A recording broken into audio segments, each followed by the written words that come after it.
यकीन मानिए कि दिल अभी भी गिरफ्ता थे मलिर हॉल्ट वाले वाक़ये से। अभी कल ही को ये एक और वाक़या पेश आ गया है, एक और खूनी हादसा पेश हो गया है। कराची वाले रो रहे थे डंपर और ट्रॉलर्स को और वाटर टैंकर्स को, लेकिन कल का वाक़या, इस वाक़ये ने कई सवाल उठा दिए। पहले तो आपको बताइए ये वाक़या हुआ क्या है। शारा फैसल बेस के करीब तेज़ रफ्तार गाड़ी थी ये, और उसने मोटरसाइकिल पर सवार मियाँ बीवी को रौंद दिया। अब ये जो मियाँ बीवी थे, ये बाइकर लेन में चल रहे थे और जो गाड़ी थी ये वहाँ पे तेज़ रफ्तारी से रेस लगा रही थी। अचानक क्या हुआ, वहाँ से उसने अपनी लेन चेंज की और इस मियाँ बीवी को कुचल दिया। मोटरसाइकिल तो आप देख सकते हैं फुटेज में मुकम्मल तबाह है।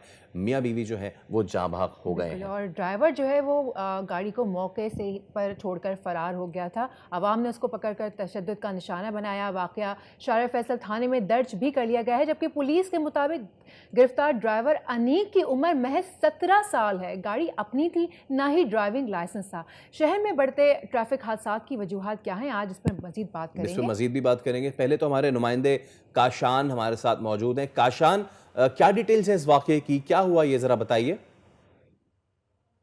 हाँ जी बिल्कुल, देखें कल कराची में रात गए शारा फैसल के मकाम पर अफसोसनाक वाक़या पेश आया। सफ़ेद कलर की कार की टक्कर से दो मियाँ बीवी जो हैं वो झाबाक हो गए, जबकि रोड ट्रैफिक एक्सीडेंट की एनालिसिस टीम जो है ट्रैफिक पुलिस कराची